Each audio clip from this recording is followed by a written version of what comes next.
late-night habits turned into a laugh-out-loud moment when Kelly Ripa revealed a surprising message she received from her husband, Mark Consuelos. During a recent on-air conversation, Ripa shared how a random late-night video about loosening your hip flexors popped up on her phone, sent straight from Consuelos while lying in bed. The unexpected confession quickly amused fans and highlighted the couple's playful, relatable dynamic that viewers love. On a crisp January morning in 2026, the familiar warmth of Live with Kelly and Mark felt especially intimate. The studio lights glowed with that particular softness reserved for winter episodes, when outside the city shivers, but inside the conversation leans closer, cozier, more confessional. It was during one of those seemingly effortless opening chats that Kelly Ripa and Mark Consuelos slipped into a rhythm that only couples married to both love and laughter can manage, turning a few minutes of banter into a portrait of marriages lived rather than performed. The topic was late-night habits, the strange half-awake rituals that unfold when the rest of the world has gone dark. Kelly framed it first, describing the peculiar clarity that arrives after midnight, when thoughts sharpen and the body forgets its schedule. She spoke with the ease of someone who has long accepted that sleep, while essential, is also negotiable. Mark responded with mock seriousness, as if preparing a legal defense, before admitting that their nights often resemble a series of small negotiations conducted in whispers, gestures, and the occasional dramatic sigh. What made the exchange sparkle wasn't the novelty of the habits themselves, but the way they were told. Kelly painted scenes with quick wit, the glow of a phone screen under the covers, the silent debate about whether checking one more message would unravel the fragile promise of sleep, the sudden inspiration to reorganize life at 1:47 a.m. Mark countered with his own admissions, confessing that he treats nighttime like a private rehearsal space for thoughts he never has time to finish during the day. Together, they revealed that bedtime in their house isn't a single event but a procession, a winding down that sometimes loops back on itself. The audience laughed because it recognized the truth hiding in the humor. Late nights have a way of exposing who we are when there's no one left to impress. Kelly joked about her brain switching into hyperdrive just as her body begs for rest, a familiar paradox for anyone whose creativity seems to clock in after hours. Mark teased her gently, noting that her most elaborate plans often arrive precisely when the lights are off, and then admitted that he listens with one eye closed, half awake yet fully invested. The humor rested not in exaggeration but in accuracy, the kind that makes people nod before they laugh. As the conversation unfolded, it became clear that these habits weren't annoyances but shared rituals. Kelly described how laughter becomes quieter at night, as if even humor respects the darkness. Mark added that jokes land differently when whispered, gaining intimacy even as they lose volume.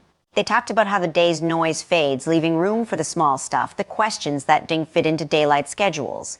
In those hours, the couple suggested, conversations stretch out, unhurried, no longer competing with errands, rehearsals, or headlines. There was something revealing in the way they spoke about screens and silence. Kelly admitted to scrolling through random thoughts and images, the digital equivalent of flipping through a magazine in bed, while Mark claimed to prefer stillness, though he conceded that curiosity sometimes wins. Their playful disagreement mirrored a larger truth about modern relationships. Intimacy now negotiates with technology, carving out space between notifications and the desire to simply be present. Rather than lamenting this reality, they laughed at it, acknowledging the tug-of-war with affection rather than frustration. The January air outside the studio seemed to seep into the conversation, cooling it just enough to make warmth noticeable. Kelly mentioned how winter nights feel longer, inviting mischief in the form of late snacks or impromptu debates about nothing in particular. Mark chimed in, recalling how even the sound of the house changes after midnight, creaks and sighs becoming part of the soundtrack. The audience leaned in, sensing that what was being shared was less a joke and more a quiet confession offered with a grin. Their banter carried the easy confidence of people who have spent decades learning each other's rhythms. Kelly teased Mark about his ability to fall asleep moments after declaring he's wide awake, while Mark countered by pointing out her uncanny talent for launching into stories just as he's drifting off. Each jab was softened by familiarity, the kind that only grows with time. There was no sense of irritation, only amusement at the predictability of it all. What stood out most was how the couple framed these habits as evidence of connection rather than conflict. Late-night quirks, they suggested, are where partnership reveals itself most honestly. When the world is quiet, patience becomes visible, as does generosity. Listening to someone else's rambling thoughts at an unreasonable hour is, in its own way, an act of love. Kelly acknowledged this with a laugh that lingered a moment longer than usual, as if recognizing the truth in her own words. The studio audience responded not with raucous applause, but with a warm, sustained chuckle, the sound of people seeing themselves reflected on stage. Many had likely lived versions of these same nights, negotiating lights and screens, laughter and sleep, irritation and affection. The couple's ability to turn such ordinary moments into shared humor felt less like performance and more like an invitation, a reminder that the mundane can be meaningful if we let it be. As the segment drifted toward its natural close, Kelly summed it up with a line that felt both playful and profound, suggesting that nighttime habits are just daytime personalities without makeup. Mark nodded, adding that there's a certain freedom in being seen at your most unpolished, especially by someone who loves you anyway. The exchange ended not with a punchline, but with a shared smile, the kind that doesn't need explanation. In the context of a morning show, this late-night conversation carried a gentle irony. It reminded viewers that behind the polished sets and energetic greetings are real people navigating the same small negotiations as everyone else. Kelly and Mark didn't offer advice or solutions, they offered recognition. In doing so, they transformed a few minutes of banter into something quietly resonant, a portrait of marriage painted in whispers and laughter. By the time the show moved on, the mood had shifted almost imperceptibly. The laughter lingered, softer now, like an echo. It was the kind of moment that doesn't trend or demand attention, but stays with you, resurfacing later when the lights go out and the house grows quiet. In that sense, the January 2026 episode did exactly what the best conversations do. It made the ordinary feel shared and the shared feel just a little more meaningful. There's something strangely honest about the hour between night and morning, that fragile window around 3 a.m. when the world seems to pause, suspended between sleep and wakefulness. It was in that spirit of quiet truth that Mark Consuelos casually admitted a habit that instantly felt familiar to millions, waking up in the middle of the night, reaching for his phone, scrolling without purpose, and occasionally sending something random before drifting back into sleep. The confession wasn't framed as a problem or a punchline at first. It unfolded gently, almost sheepishly, like someone realizing out loud that they are not alone in their restlessness. Mark described the moment with an understated calm, the kind that only comes from repetition. It's not an alarm that wakes him, nor anxiety in its loudest form, but a quiet internal nudge, as if his mind decides it has unfinished business.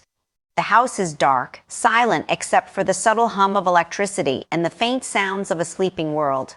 In that stillness, his phone becomes both companion and distraction, a glowing rectangle of connection in an otherwise disconnected hour. He spoke about how automatic the gesture feels. Eyes barely open, hand reaching instinctively, thumb already trained to unlock the screen. There's no urgent reason, no notification demanding attention. It's curiosity, habit, maybe even comfort. At 3 a.m., the phone isn't about productivity or communication in its usual sense. It's more like a nightlight for the mind, something familiar to focus on while thoughts wander freely. What makes Mark's admission resonate isn't the act itself, but the randomness of what comes next. Sometimes he scrolls through messages he's already read. Sometimes he checks headlines he won't remember by morning.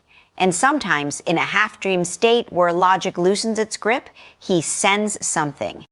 A short message, a stray thought, a reaction that makes perfect sense at 3 a.m. and becomes mildly confusing by breakfast. He laughed as he acknowledged this, aware that those late-night messages live in a strange limbo between sincerity and sleepwalking. There's an intimacy to these moments that daylight doesn't allow. Mark described how the world feels smaller at that hour, stripped of expectations and noise. Without the pressure of schedules or conversations, the mind drifts toward whatever floats to the surface. A memory, a joke, a thought that felt important enough to send but not important enough to explain later. In that space, the phone becomes less of a device and more of a diary with a send button. The honesty of the confession lies in its lack of drama. Mark didn't dress it up as a struggle or a secret flaw. He simply named it for what it is, a quirk shaped by modern life and human restlessness. Sleep, after all, is rarely as neat as we pretend. It's interrupted, negotiated, stitched together in pieces. And for many, the phone has become part of that negotiation, a silent participant in the night.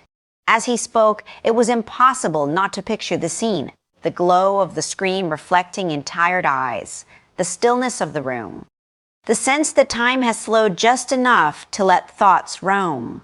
Mark acknowledged that these moments aren't always memorable, but they are oddly grounding. There's comfort in knowing the world is still there, waiting even when everyone else seems asleep. He admitted that sometimes he barely remembers sending anything at all. Morning arrives, light filters in, and with it comes the realization that his nighttime self has been active. A sent message, an emoji with no context, a half-formed thought delivered into someone else's waking hours. There's humor in that disconnect. The version of yourself who exists briefly at 3 a.m. and then disappears by sunrise. What's striking is how relatable this version of Mark feels. Not the polished television presence, not the confident on-screen persona, but a man navigating the same restless hours as countless others. In those moments, titles fall away. Everyone is just a person awake when they wish they weren't, looking for something to anchor them back to sleep. Mark reflected on how different the night feels emotionally. Thoughts are softer, less guarded. Reactions are more instinctive. Without the filters of daytime, there's a vulnerability that sneaks in. It's easier to be honest, easier to be strange, easier to send something that might never make sense again. He didn't frame this as reckless, but as human, a reminder that not all communication needs to be polished to be real. There's also a quiet comedy in the way he described falling back asleep. The phone slips from his hand. The screen goes dark. The mind, satisfied or simply tired, lets go. Sleep returns not with ceremony, but with surrender. The random message has been sent, the moment has passed, and the night closes around him again. In a culture obsessed with constant availability and clarity, these half-asleep interactions exist in a gray area. Mark's admission gently highlighted that space where intention and accident overlap. At 3 a.m., we are not our most strategic selves. We are softer, looser, more impulsive, and maybe that's not something to fix, but something to recognize. There's a tenderness in acknowledging that the mind doesn't always shut off when the body does. Mark didn't apologize for his habit. He simply described it, letting the familiarity of it speak for itself.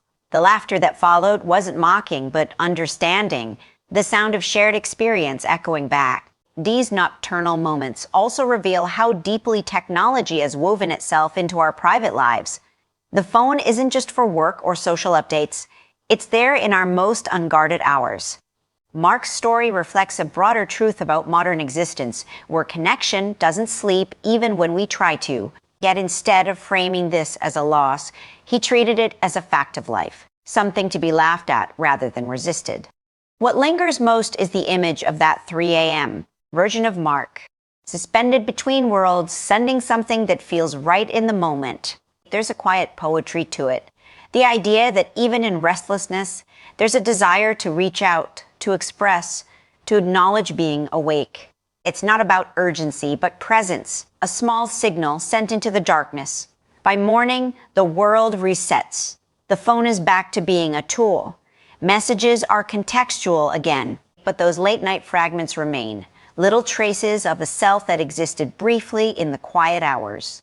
Mark's admission invites a softer view of those moments, encouraging us to see them not as mistakes, but as evidence of being alive, thinking, feeling. In sharing this habit, Mark Consuelos didn't reveal a flaw or a secret. He revealed a rhythm, one that many recognize but rarely name. The 3 a.m. wake-up isn't dramatic or profound on its own, yet it holds a mirror to our collective experience. We wake, we check, we reach out, and then, eventually, we sleep again, carrying those half-dreamed moments with us into the light of day. There are certain moments in a marriage that perfectly capture its rhythm, the blend of affection, absurdity, and quiet understanding that only years together can produce. One such moment surfaced when Ripa casually revealed a story that was both baffling and deeply familiar. Waking up around 5 a.m., to find that Mark Consuelos had sent her a video in the middle of the night explaining how to loosen your hip flexors. The confession landed not as a complaint or a critique, but as a shared laugh, the kind that comes from recognizing the strange intimacy of life lived side by side. Kelly described the moment with vivid clarity. Morning light was just beginning to creep into the room, that hazy in-between glow where dreams haven't fully released their grip. Reaching for her phone, still half asleep, she expected something ordinary. A missed call, perhaps. A message meant for later. What she did not expect was a video tutorial sent hours earlier, delivered without context, urgency, or explanation. The phrase, "loosen your hip flexors," stared back at her like a riddle left behind by a version of Mark that only exists after midnight. Her confusion was immediate and genuine. Kelly admitted that at 5 a.m., the mind isn't prepared to interpret random wellness advice, especially when it arrives unannounced from the person sleeping next to you. She wondered if it was a joke, a mistake, or a message meant for someone else. For a brief moment, the simplicity of the morning was disrupted by a question that felt both ridiculous and strangely profound. Why was this sent, and why now? As she told the story, laughter bubbled up not because of the content of the video itself, but because of the timing. There is something uniquely disorienting about encountering a late-night thought in the sober light of morning.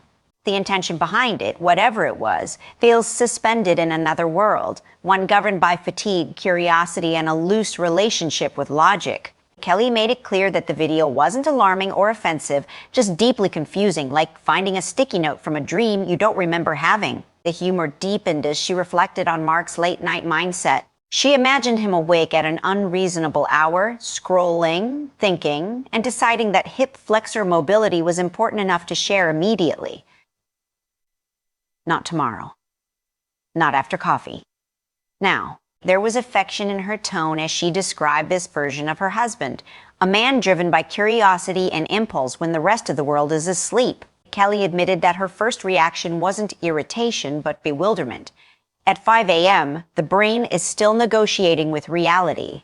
She wasn't ready to process anatomy or movement advice, let alone understand why it had arrived without warning. The video felt like a message from a parallel universe, one where it made perfect sense to send fitness content at 3 a.m. and expect appreciation by sunrise. As the story unfolded, it became clear that this wasn't an isolated incident, but part of a broader pattern. Mark, she explained, has a habit of discovering things late at night and feeling compelled to share them immediately. The night version of Mark is thoughtful, curious, and slightly impulsive, convinced that whatever he's found will be just as fascinating to his future, well-rested self, and to Kelly waking up hours later. What makes the anecdote resonate is how gently Kelly framed it. There was no exasperation in her voice, only amusement at the predictability of it all. She didn't portray herself as a victim of sleep disruption, but as an observer of a familiar dynamic. This is what it looks like, she seemed to suggest, when two people know each other well enough to laugh at their quirks rather than fight them. The video itself became almost secondary to the story. It wasn't about hip flexors or stretching techniques. It was about communication, about the way love expresses itself in strange, unfiltered moments. Mark wasn't trying to confuse her. In his mind, he was likely being helpful, sharing something that felt useful or interesting in that quiet hour when thoughts roam freely. Kelly acknowledged that once fully awake, the situation became funnier. The initial confusion gave way to recognition. Of course he sent this. Of course it was at night. Of course it made sense to him at the time. There was comfort in that realization, in knowing that the message, however odd, came from a place of care rather than chaos. She reflected on how these moments highlight the different rhythms people carry into a relationship. Mark's mind, she implied, doesn't always sleep when his body does. Ideas wander, curiosity sparks, and sometimes those sparks turn into videos sent without explanation. Kelly, on the other hand, encounters these nocturnal impulses after the fact, filtering them through the clarity of morning. The story struck a chord because it revealed something universal. Many people have experienced the confusion of waking up to messages sent at odd hours, words typed in a state that no longer exists by daylight. Kelly's experience simply added a layer of marital intimacy to that phenomenon. It wasn't a stranger's message or a misplaced text. It was her partner reaching out across the divide between night and morning with something that felt important at the time. As she continued, Kelly leaned into the absurdity of trying to interpret wellness advice before dawn. The phrase itself sounded almost poetic in its randomness. Loosen your hip flexors became less of an instruction and more of a symbol, representing all the strange things we share when we're tired, unguarded, and convinced we're being helpful. There was also an unspoken tenderness in the way she told it. Mark thought of her. That much was clear. In the middle of the night, something reminded him of her, of movement, of health, of a shared life.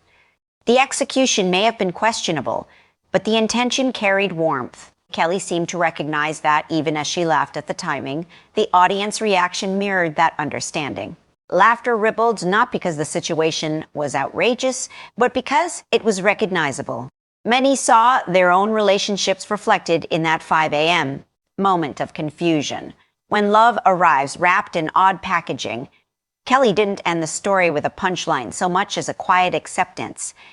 This is part of their language now, she implied. Late night messages, morning confusion, shared laughter. The video didn't change her routine or inspire an immediate stretching session. It simply became another small story in the long narrative of their life together.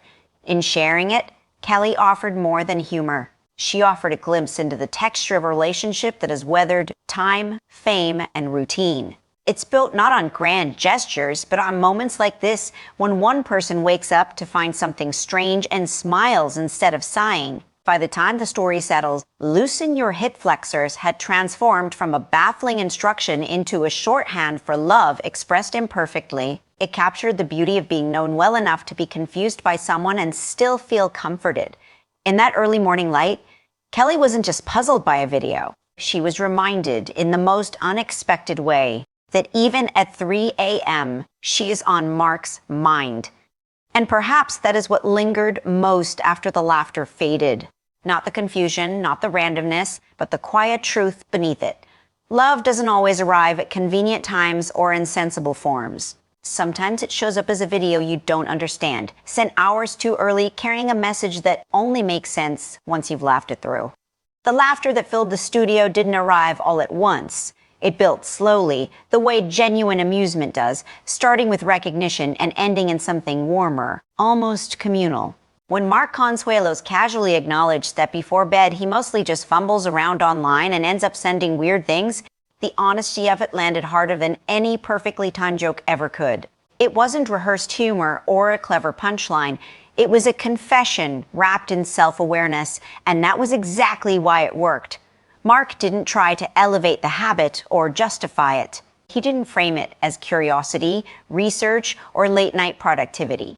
He called it what it is, fumbling. The word itself drew laughter because it captured the clumsy, half-awake state so many people recognize.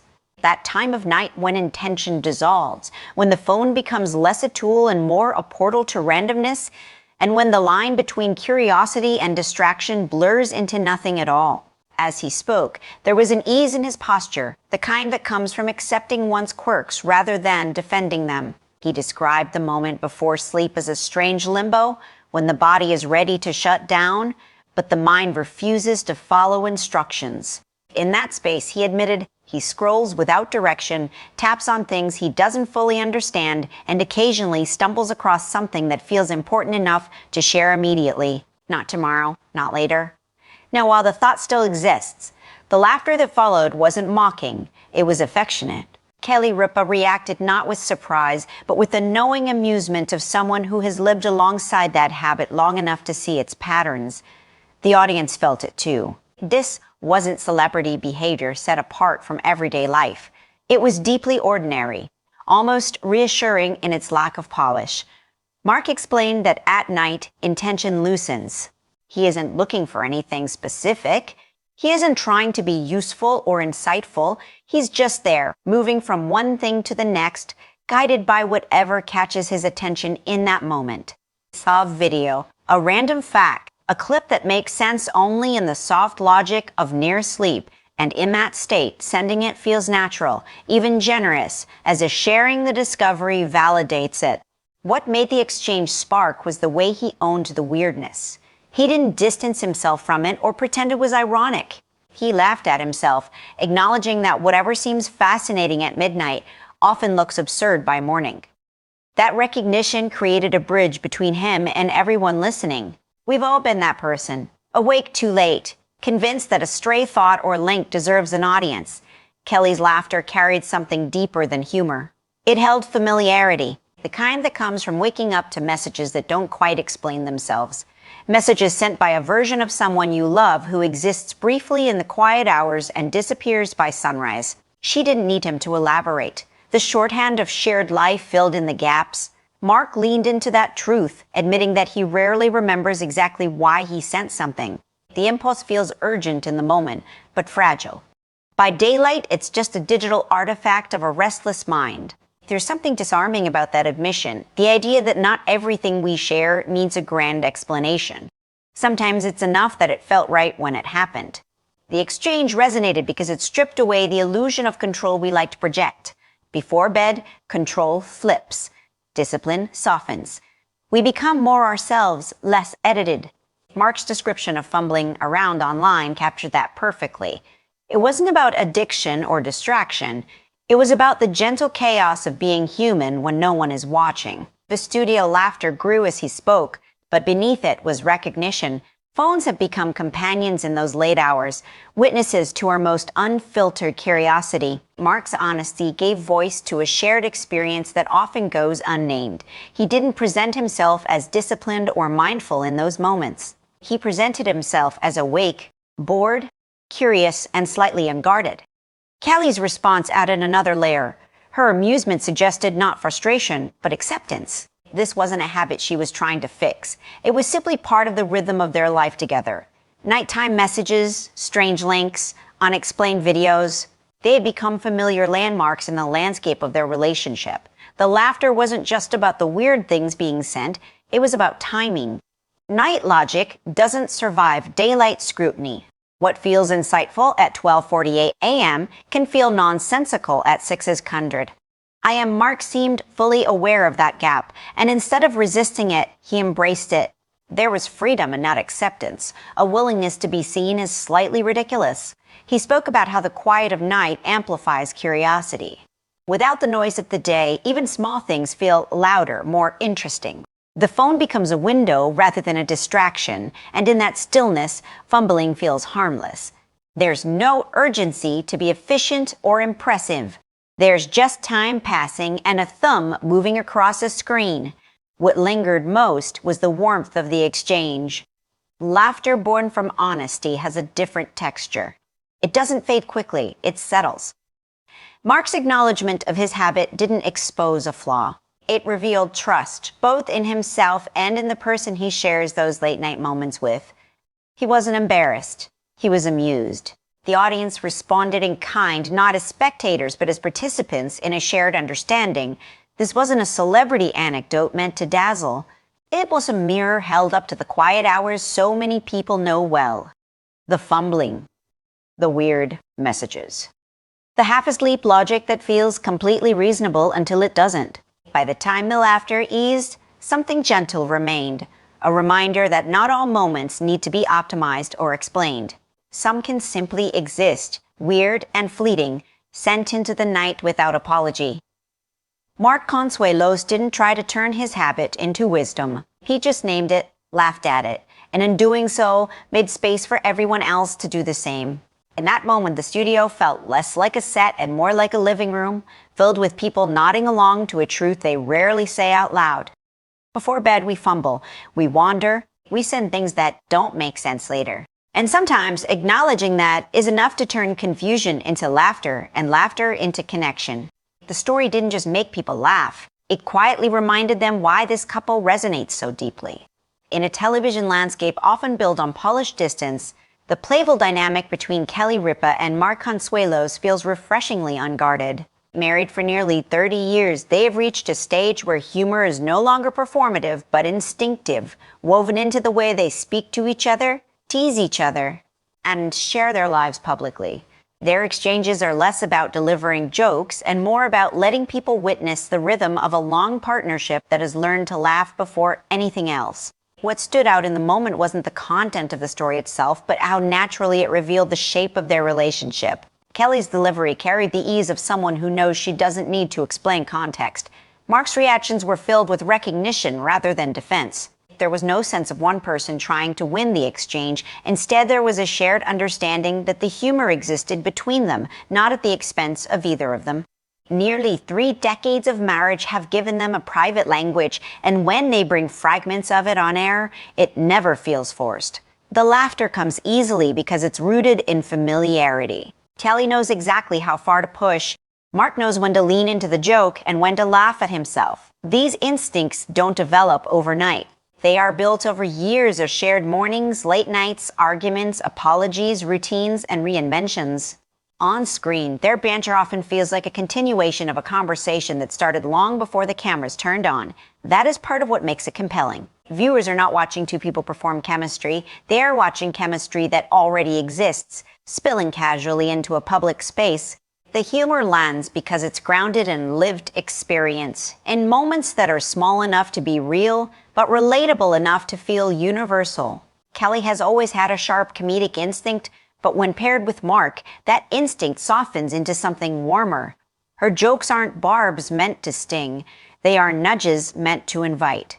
Mark responds not with bravado, but with self-awareness. He doesn't try to outshine her wit.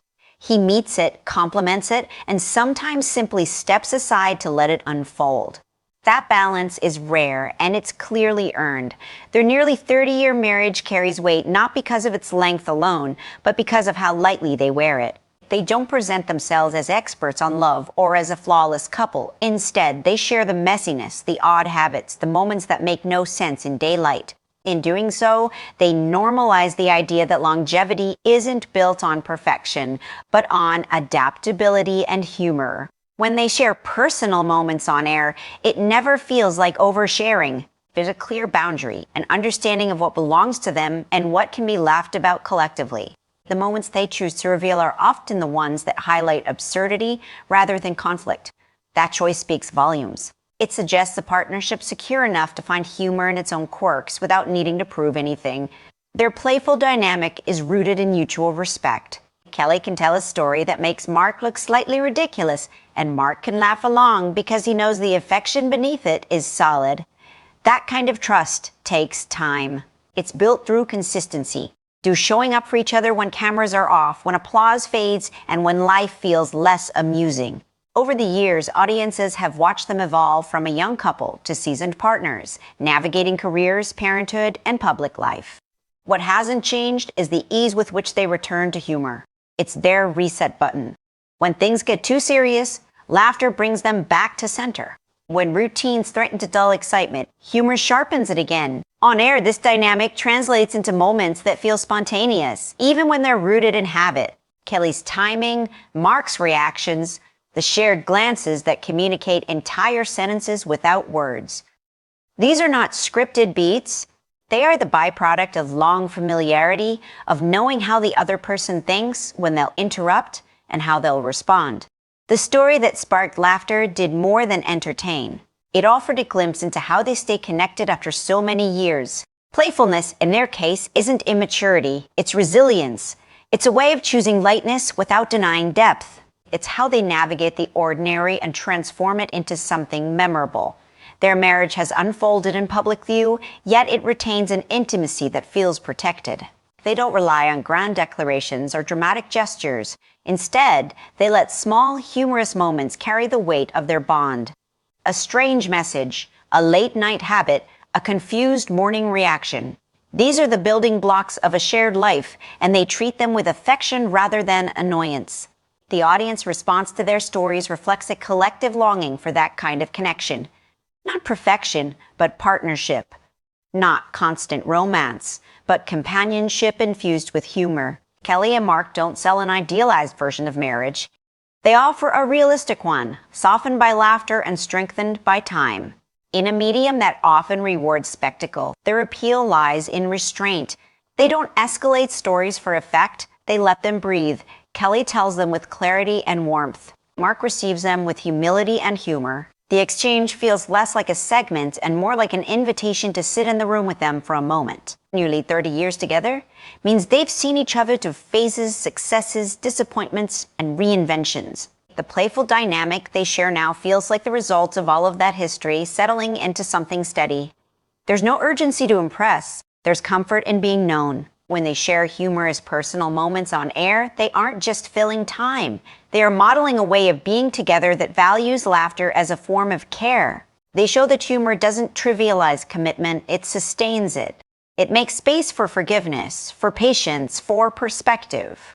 The story lingered because it wasn't extraordinary. It was ordinary, and that's precisely why it mattered. In the simplicity of their exchange, viewers recognized the quiet triumph of a marriage that has learned how to turn quirks into shared jokes and confusion into connection.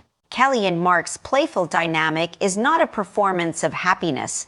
It's a reflection of ease, an ease that comes from years of choosing each other. Again and again, through mundane days and unexpected moments. Their laughter doesn't erase challenges, it lives alongside them, reminding both partners why they started laughing together in the first place. In the end, the story highlighted more than a funny moment. It revealed a partnership built on attentiveness, humor, and mutual grace. Nearly 30 years in, Kelly Ripa and Mark Consuelos continue to show that love doesn't have to be loud to be strong.